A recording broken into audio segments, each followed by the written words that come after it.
Ұлыстың ұлы күні Наурыз мейрамы құтты болсын. Иә, құтты болсын. Наурыз күніден келе жатқан мейрам. Ол осы күнге дейін жер шарындағы көптеген халықтың дәстүрлі де құрметті мейрамына айналған. Иә, дұрыс айтасыз.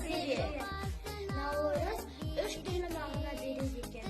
Біріншіден, ұлыстың ұлы күні тойланатын дәстүрлі де қасиетті мерекенің атауы. Екіншіден, ай атауы. Үшіншіден, ұлыстың ұлы күні дайындалатын көженің атауы. Иә, Зере, дұрыс айтасың.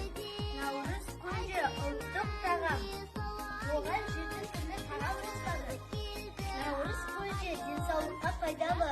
Өз күні атқан жігіттер елді аралап жарапазан айтқан. Иә, дұрыс айтасың.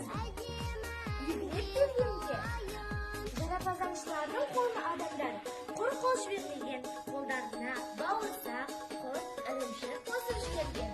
Сырттарына шапан жауып, белдеріне жібек байлаған. Мерекеде алтынға қан тігіліп, түрлі ұлттық ойындар ойнатылған.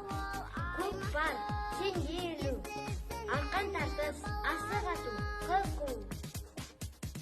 Наурыз бақыттың бастамасы, жақсылықтың жаршысы, өмірге нұр сыйлаған